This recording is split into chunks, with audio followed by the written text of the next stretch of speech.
Hey everybody, welcome back. Nate Gray with REI Nation here, and today I'm sitting with somebody who talks with our investors every single day, works with them on building out their portfolios, and really introducing them to what we as a company can do. So go ahead and introduce yourself. All right, guys. I'm Taz, portfolio advisor here at REI Nation. So I'm here to help build portfolios for clients based on their goals, based on their needs, and what they're looking to achieve. So, That's what we're going to talk about today is making your portfolio work for you. We're going to go through a lot of questions and a lot of information, so stay tuned and we'll be right with you. We got a lot of questions in from a lot of investors and a lot of people getting familiar with our company. I want to go through some of those questions today. Got some really good ones too. So walk us through what a typical day looks like as a portfolio advisor. ooh, busy one. So, a lot of education, a lot of strategy, a lot of relationship management. So, work with a lot of new investors coming in, wanting to learn about who we are, what we do, that sort of thing. So, helping kind of define what they're really looking for, if real estate's the right fit for them, and trying to work through that, as well as existing clients with their portfolios, whether it's adding a property to it, whether it's selling a property in order to 1031 exchange into more properties, and of course, meeting with your team, customer service, Oh yeah. making sure the clients are taken care of, and any questions or anything, jump in and assist with.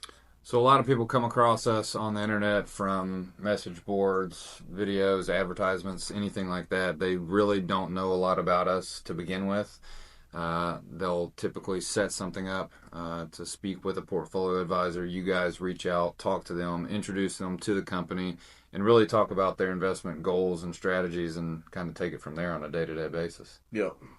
All right, Taz, let's talk about probably an important question and a lot of common question that new investors would have. What is something that they typically do wrong early on in the process? A lot of investors really put the cart in front of the horse and focus on the property instead of the plan. Really, you got to define what your goal is before we start looking at that property. What are you really looking to achieve in this investment? Are you looking for passive income, income replacement? Are you looking for generational wealth or overall return? So just define what that plan is and putting a action step in order to help you achieve that. Very good, and probably thinking long term instead of short term. They're in it for the long haul with us. We're in it for the long haul. We've been in business 20 plus years, and this is not a get rich quick scheme by any means. Not at all. I mean, a lot of that comes down to, just like you said, investors having the zoomed in look on year one, month one, 6 months out. Whereas I'm trying to help them zoom out, and this is a 10, 15 year play. So it's a long term game, and that's really what builds the wealth. All right, Taz, tell us what a healthy portfolio looks like for an investor these days.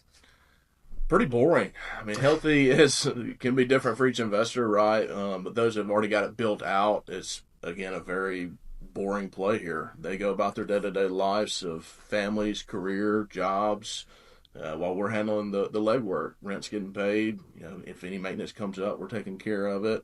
While also you've got customer service reaching out once a month, which I'm all sure you are all aware of that constant communication with us. It's really a relationship we're building here.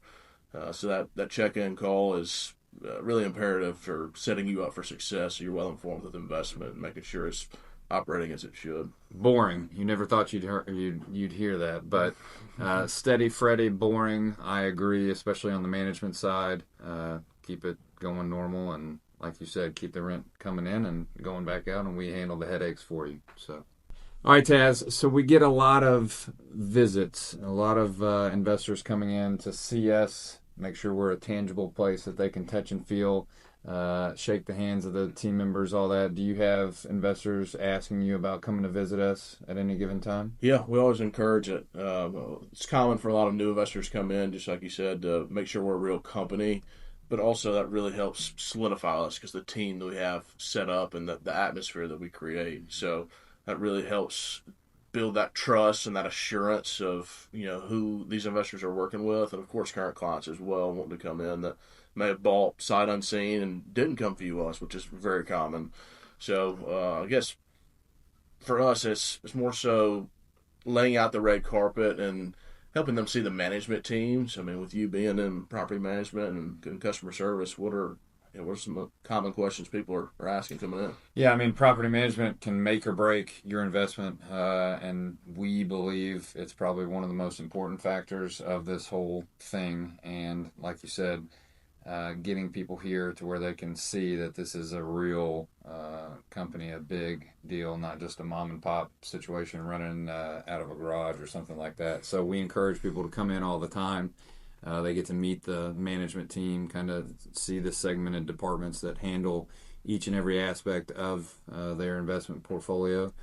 Some of the common questions, we'll get the run of the mill, but the main thing that we like to show and instill is that you don't worry about this. This is the last thing we want you worrying about. We want you sleeping with your head on the pillow, and this be the last thing you're thinking about. So I encourage people to come in, visit us at any time. We love to roll out the red carpet, like Taz said. And talking with the owners, I think, is a great piece as well. Being able to just figure that experience out of who created this company, Kent Clothier Sr. and his two kids, Brett and Chris, how they're in here every single day. They're working. They're not out on the beach sipping martinis, just having everybody willy nilly managing stuff for them. They're in this business every day, and they're investors themselves. They've got a couple hundred properties that we manage for them. That we do the same for our investors. Everybody gets treated the same, no matter if you own one property or you're a part owner of the company and you own 200 or 300 of them. It's the exact same process, exact same team, and that's really what helps drive us. But also, it's just about getting better each and every day, and that's what having the owners in here really does, because that's what Kent pushes for.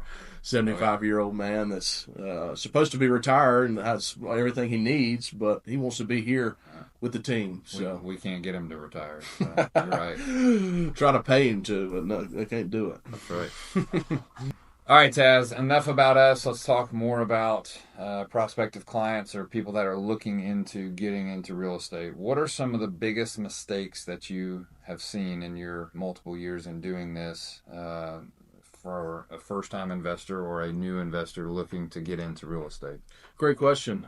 A lot to go from there. I would say an investor that has a busy 9 to 5 or 9 to 5 that is a high income earner that wanted to be active and try to save money by doing things themselves, whether it be buying a house, renovating it, trying to property manage it themselves. It's a way to save money theoretically, but when you look at the time spent versus the return on that time, you make more money at your job being a high income earner versus trying to screen a resident to see if their income is accurate or not. That's why you have a team in place. So again, it's really defining active versus passive, and that's one of the most common ones I would see is that high income earner trying to be active, whereas it actually saves them more by being passive and letting a team handle it. And that's a good point. Just let the professionals handle it, and that's what we're here for. That's what we do every single day. We try to encourage owners, that's why you're looking at us in the first place. We have an established reputation, credibility, and integrity in the market, and that's what we handle for them. Yeah. Well, for me, I'm dealing with prospective clients coming in. So I guess for current clients, Nate, what would you say is one of the mistakes or kind of hiccups that people run across? Probably having tunnel vision and seeing an issue, that's right in front of them. I mean, it's hard to look around and see what's not right in front of you. If you have an issue happen, obviously things do happen. That's what we handle every single day. But remember, this is for the long term. In the long term, this investment is going to do what we ultimately say it's going to do. Will there be bumps in the road along the way? Maybe, possibly, maybe not. I've seen some of both happen. But it's just encouraging owners, remember, this is for the long haul. Headaches pop up and happen. Bad things happen sometimes. But obviously seeing around those things and seeing the long term, that's probably the biggest mistake that I often see owners do and react to in the moment. So. Yeah. Well, I'd say that plays a role plays into effect of why we advise building out a portfolio. Because if you've got one property, your experience is just based on that one property. Oh, yeah. Hey, Nate, I had a resident move out. This is a terrible investment. I've got to put money into this to get it back re-rented. Whereas somebody that's got 5, 10, 15 properties, they're able to lean on these other properties while that vacancy happens, and it helps absorb some of that. So again, being a long-term investor, you've got to look at it from a long-term lens. It's a portfolio, it's a long-term play that over time it's going to balance itself out. Whereas right now it might not be ideal, but again, that's why you've got other assets to lean on. That's right. All right, Taz, another good question that we've got from some of the viewers, and it's probably a very common question that I'm sure you hear very often is, when is the best time to get into real estate? When is the best time for me to make the leap and make my first investment into a property with you guys? Yeah, number one best time was yesterday. Number two time is going to be today.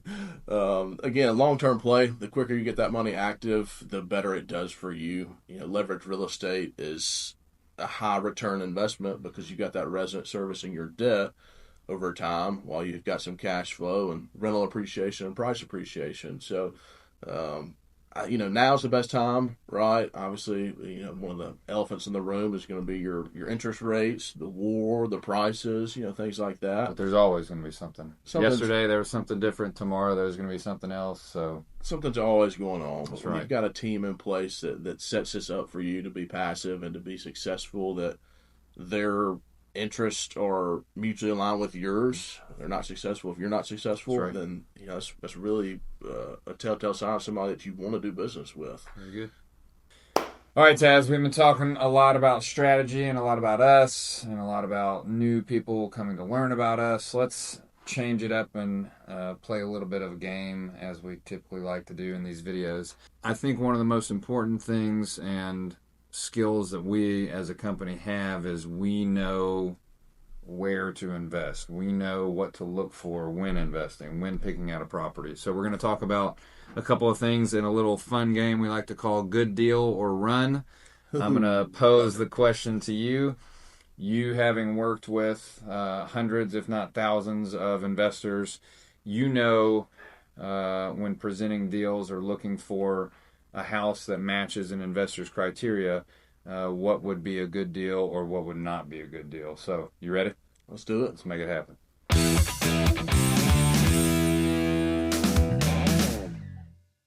All right, Taz, the first one on Good Deal or Run is a multi-unit. It has about 8 units in it.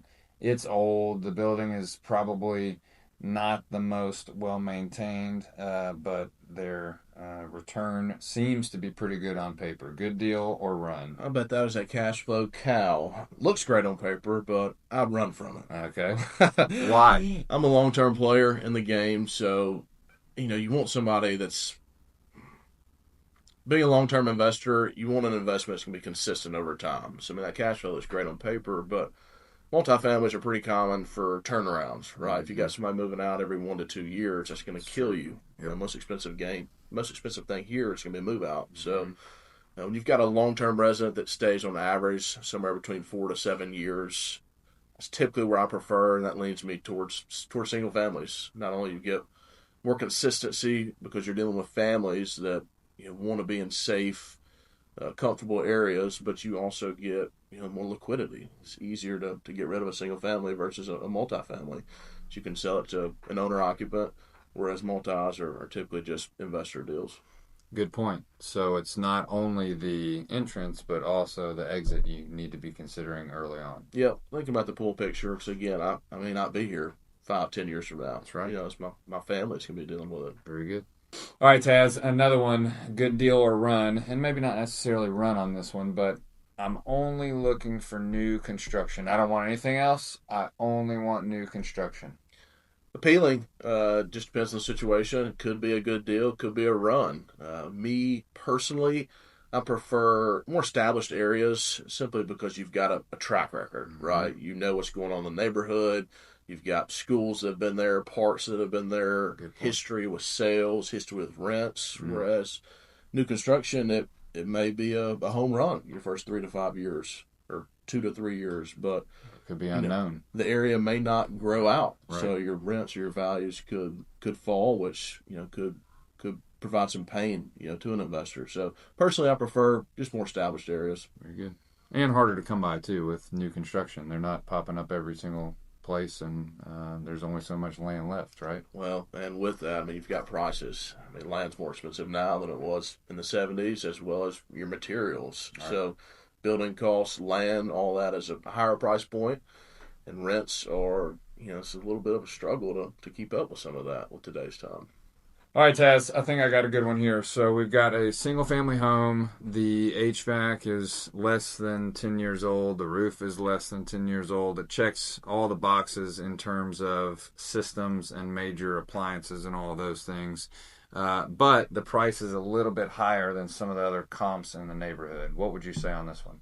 It depends. If it's something that's backed by the team you're buying it from, I'd say it's a good deal. I wouldn't shy away from that. If you've got a renter in place, it's already made performing. You've got some maybe guarantees in place with a renovation that was done. I don't know. Is it something that's recently renovated, or are we talking about something we're just kind of going based off historical facts of the serial numbers? Yeah, I mean, probably both. And I think you're on the right path here is don't step over dimes to pick up nickels. You're looking at a couple of $1,000 difference or whatever the case may be. A good deal is a good deal on the surface, and that's typically what you would advise. Yeah, 100%. All right, Taz, I got a good one here. This is a great house, single-family residence in a great up-and-coming neighborhood. It checks all the boxes, but I'm worried about the current interest rate. What would you advise? Good deal or run? Date the rate, marry the house. I'd say take the deal. Now, of course, it depends on who you're dealing with, right? Dealing with a company like ours, we're buying rates down to 5.5%. So, nice. Set you up for a good position right off the bat. But again, back to the date the rate, you still got the option to refi. So, absolutely, long term, right? Long-term As we've play. been saying.